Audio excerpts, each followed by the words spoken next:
Yo, what's going on, guys? And James Harden.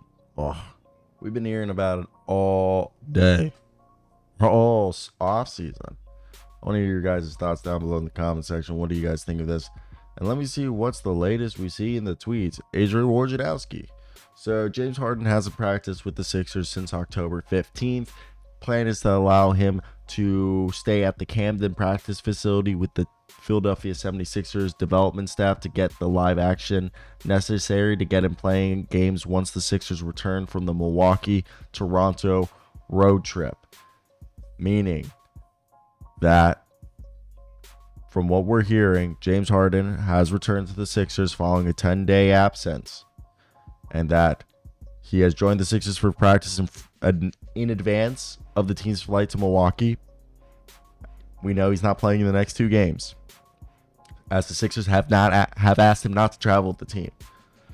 Harden continues to want a trade away from the Philadelphia 76ers, but there has been little movement on this front. At this point, it's unknown if the Sixers will handle Harden's absences as excused or unexcused, which, again, it's definitely a weird circumstance, because as someone who I keep putting my headphones on and there's like no necessary reason to have headphones on, but it's definitely interesting to see like this whole Sixers saga, I guess, stalemate play out, as I'm definitely curious to see who's gonna win this power struggle, as I don't think anyone is right.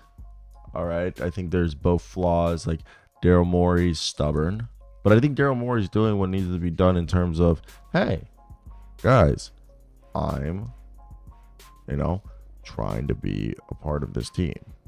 I'm not trying to be a part of this team. He's trying to, make this deal work with the Clippers, while the James Harden, he's trying to be a part of the Clippers. So James Harden's like, I'm trying to be a part of the Clippers team. Daryl Morey's like, look, I'm done with this. I gave the Clippers like our ultimatum and what we want trade wise, and they're not being, serious in negotiation. While at the same time, I think, James Harden's trying not to be a distraction to entice the Clippers to trade for him, to see that like he can be dependent. And I think that's definitely something that's coming together, and like it's this whole weird, interesting situation that's evolving here. And that's where I want to hear your guys' thoughts. Like, as more and more, that was the cell phone, guys.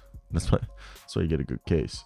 But I want to hear your guys' thoughts. As more and more time passes, do you expect the Clippers to do the Terrence Mann, Norman Powell, one unprotected pick and a pick swap, and then they're going to flip Terrence Mann, the Sixers, for one or multiple first round picks, and then hopefully use that for a trade package, which I assume is going to be like DeMar DeRozan or Zach LaVine, the guy that they target, because I don't know who else is going to be available. Jeremy Grant,